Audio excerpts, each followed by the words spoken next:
जय श्री सीताराम। वर्ष 2025 के बारे में बात कर रहे हैं, वार्षिक राशिफल के बारे में बात कर रहे हैं और मकर राशि के बारे में बात कर रहे हैं। मकर राशि यानी कैप्रिकॉर्न। संपूर्ण वर्ष 2025 आप सभी के लिए कैसा जाने वाला है? जीवन के मुख्य बिंदु क्या होते हैं? तो जीवन के मुख्य बिंदु होते हैं सबसे पहले तो आपका स्वास्थ्य, फिर आपका परिवार, पारिवारिक स्थिति, फिर आपका धन, पैसा, आर्थिक स्थिति, और फिर आपकी प्रतिष्ठा, और फिर आप स्टूडेंट हैं तो पढ़ाई लिखाई। ये जीवन के मुख्य बिंदु होते हैं। साथ ही साथ एक आध्यात्मिक क्षेत्र होता है। तो क्या उपाय आपको करने चाहिए ये भी आपको जानना चाहिए। तो इन सारी चीजों पर हम बात करेंगे, चर्चा करेंगे। मैं आपको समझाऊंगा आपके लिए वर्ष 2025 कैसा जाने वाला है। देखिए, मुख्यतः ये जो वर्ष है 2025 है, मकर राशि वालों के लिए बहुत ज्यादा लाभकारी होगा। कुछ दिलवाने वाला होगा, कुछ नया कराने वाला होगा। और मैं आपको बता दूं कि ये वर्ष कहीं ना कहीं आपको ऐसी स्थितियों में डालेगा कि आप ये फील कर सकते हैं, ये महसूस कर सकते हैं कि हाँ, मेरा भाग्य साथ दे रहा है, या पहले ये चीज नहीं हुई थी, अब अचानक से मैंने कुछ ज्यादा नहीं किया और मैंने उसके लिए एक्सपेक्ट नहीं किया और वो चीज हो गई। तो ऐसी स्थितियां भी बीच में आ सकती है। तो एक एक करके हम बात करते हैं। सबसे पहले आर्थिक स्थिति के बारे में बात करते हैं, धन पैसे के बारे में बात करते हैं, या कह सकते हैं कैरियर, नौकरी, व्यवसाय के बारे में बात करते हैं। तो सबसे पहले, यदि आप लंबे समय से नौकरी स्विच करना चाहते थे तो स्विच करने के योग बनते हुए नजर आते हैं। और ये जो स्विच करने के योग हैं, ये विशेष तौर पर मई, जून, जुलाई, ये वाला जो पीरियड है इसमें है। और स्विच तो आप करेंगे लेकिन प्रमोशन के साथ, इंक्रीमेंट के साथ, अच्छी प्रतिष्ठा वृद्धि के साथ। और यदि स्विच नहीं भी करते हैं, अपनी जगह पर, अपनी ही कंपनी में कहीं आप प्रमोशन के लिए पिछले 1, 2, 3 साल से प्रयास कर रहे थे, तो अचानक आपको ये खुशखबर मिले कि आपका प्रमोशन होने वाला है। ऐसे भी योग है।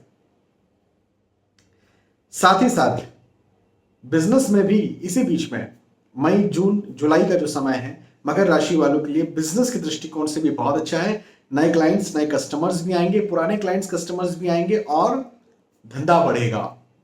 सामान्य बोलचाल की भाषा में ऐसी बात करते हैं ना, धंधा बढ़ेगा। तो कैरियर के दृष्टिकोण से ये समय बहुत अच्छा है। नौकरी लगना चाहते हैं, मार्च, अप्रैल, मई, जून, इस बीच में नौकरी भी आपकी लगेगी। और इस बीच में आपके पास धन या पैसे की स्थिति अच्छी होगी। अब धन पैसे में सिर्फ नौकरी, व्यवसाय, बिजनेस नहीं होता है। कई खुशकिस्मत ऐसे भी लोग होते हैं जिनके दादाजी, उनके दादाजी भी पैसा छोड़ करके जाते हैं। तो यदि ऐसी कुछ स्थिति है कि दादाजी से पैसा मिलने वाला है, कोई पैतृक संपत्ति है, वहां से धन आने वाला है। अब वो धन जरूरी नहीं कि धन ही आए, वो हो सकता है आपको खेती मिले, वो प्लॉट मिले, वो जमीन मिले, सोना मिले, इत्यादि। तो जो भी यदि कुछ मिलने वाला है तो वो भी इसी बीच में, विशेष तौर पर जून, जुलाई के वक्त में मिलता हुआ, बनता हुआ नजर आता है। तो आर्थिक दृष्टिकोण से समय बहुत अच्छा है। मई, जून, जुलाई में आपके रिस्की इन्वेस्टमेंट, जैसे शेयर मार्केट में पैसा लगाना, भी आपको लाभ करेगा। ये आर्थिक दृष्टिकोण से था। अभी मैंने जैसे कहा था कि अचानक से आपको लाभ मिल सकता है। तो ये जो मई, जून, जुलाई है, जैसे होता है ना, कई बार हम शेयर मार्केट में निवेश करते हैं और हमें उतना लाभ नहीं मिलता। आप लगातार निवेश कर रहे हैं और मई, जून, जुलाई में ही आपके धन में अचानक वृद्धि हो जाए, या आपको लाभ अचानक मिल जाए, ऐसा हो सकता है।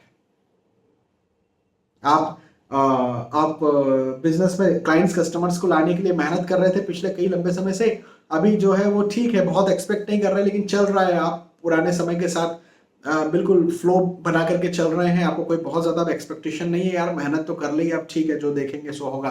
तो क्लाइंट्स, कस्टमर्स अब ज्यादा आने लग जाएंगे। तो ऐसी स्थिति बनेगी आपके साथ। अच्छा समय है। आर्थिक स्थिति के बाद में यदि हम स्वास्थ्य के बारे में बात करें, भैया स्वास्थ्य का तो ध्यान रखना पड़ेगा, हेल्थ का ध्यान रखना पड़ेगा। विशेष तौर पर वर्ष का जो मध्य का समय है, यही जो जून, जुलाई, अगस्त भी ले सकते हैं, इसमें लंबी यात्राएं ना करें। मैं कहूँगा लंबी यात्रा इसलिए ना करें क्योंकि हेल्थ के दृष्टिकोण से दिक्कत हो सकती है, जैसे एक्सीडेंट होना, कहीं चोट लग जाना, गिर जाना। तो यात्राएं यदि आप कर रहे हैं तो ज़्यादा चांसेस है कि आपको समस्या हो। नहीं भी यात्रा कर रहे हैं, अपने शहर में भी यदि आप हैं तब भी आप अपना ध्यान रखें, अपने स्वास्थ्य का ध्यान रखें। इसी के साथ साथ एक और बात मुझे यहाँ पर बनती हुई नजर आती है कि पेट संबंधी समस्याएं भी मई जून में हो सकती है। तो अपने पेट का, अपने अपने डाइजेस्टिव सिस्टम का, रिप्रोडक्टिव सिस्टम का जरूर ध्यान रखें। यदि आप प्रेग्नेंट हैं तब तो विशेष ध्यान रखने की आपको जरूरत है मई, जून, जुलाई, अगस्त में। ठीक है। बड़ी बीमारी है जैसे डायबिटीज, थायराइड, हाइपरटेंशन इत्यादि, तो इन वैसे तो पूरे वर्ष भर ही जिनको लंबी बीमारी है, बड़ी बीमारी है, उनको तो वर्ष भर ही ध्यान रखना चाहिए, लेकिन मई, जून, जुलाई, अगस्त में ज्यादा ध्यान रखें, है ना। तो ये जो पीरियड है ये दे रहा है तो ले भी रहा है वाली प्रॉब्लम है कि आप भगाएगा, दौड़ाएगा, मेहनत कराएगा, परिश्रम करवाएगा, लेकिन धन देगा, पैसे देगा, प्रतिष्ठा भी देगा, दोनों बातें यहां पर जोड़ रही है। तो स्वास्थ्य के बाद में पारिवारिक दृष्टिकोण से बात करें तो हाँ, पारिवारिक दृष्टिकोण से समय अच्छा जाने वाला है। मांगलिक कार्य, मांगलिक प्रसंग इस वर्ष आपके घर में होने वाले हैं। आप यदि खुद विवाह के इच्छुक है तो तैयार रहें, विवाह जरूर हो सकता है। वैसे तो जो मांगलिक कार्य के योग दिखते हैं वो फरवरी, मार्च इस बीच में बनते हुए नजर आते हैं, और नवंबर, दिसंबर इस बीच में बनते हुए नजर आते हैं।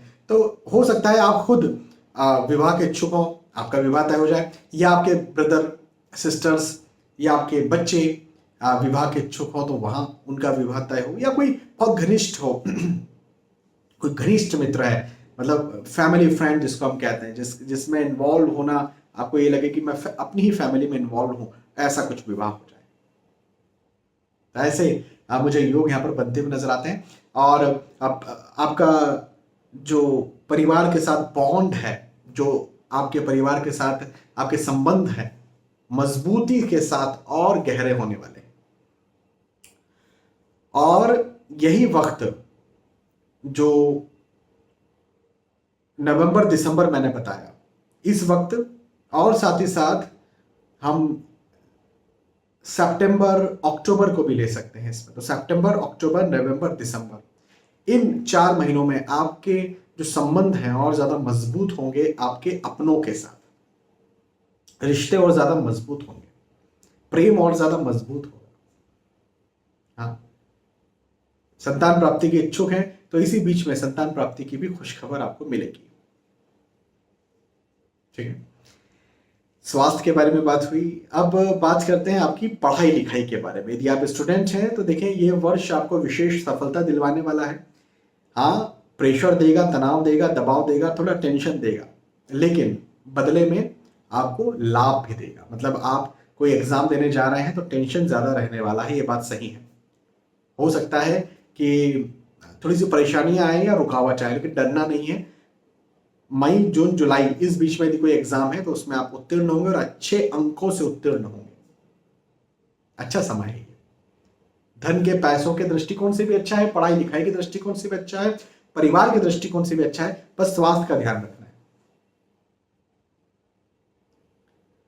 स्टूडेंट्स को विशेष लाभ मिलने वाला है इस समय।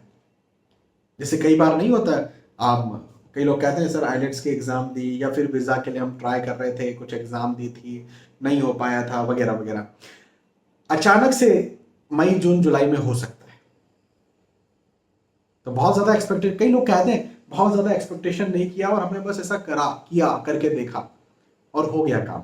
तो करके जरूर देखें उस बीच में जो भी आपने छोड़ दिया था, या फिर छोड़ दिया था वो भी करें, और नहीं भी छोड़ा, यदि आपका कोई लक्ष्य है तो वो तो करना ही करना है, आपको सफलता मिल जाएगी। ठीक है। अब प्रश्न आता है क्या उपाय करें वर्ष 2025 में, ऐसे क्या उपाय करें जो सारे क्षेत्रों में आपको लाभ दें, आपको सफलता दें, आपको उन्नति दें, आपको सुख दें, आपको शांति दें।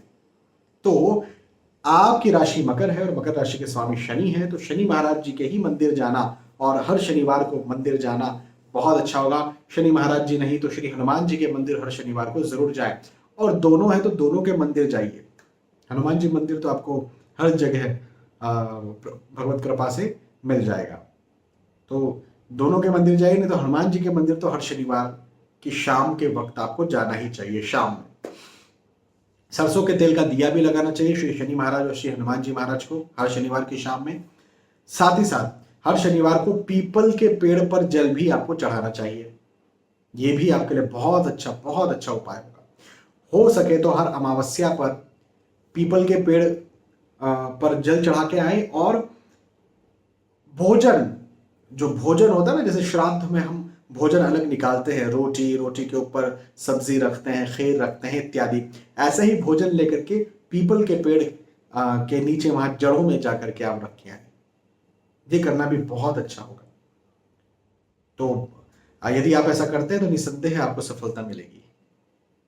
ठीक है, बहुत बहुत धन्यवाद। यहाँ पर मकर राशि के राशिफल के बारे में हमने चर्चा की। मुझे विश्वास है कि आपके बात समझ में आई होगी, वीडियो पसंद आया होगा। फिर मिलेंगे आने वाले वीडियोस में, तब तक के लिए आज के वीडियो आपसे विदा चाहता हूँ। जय श्री सीताराम।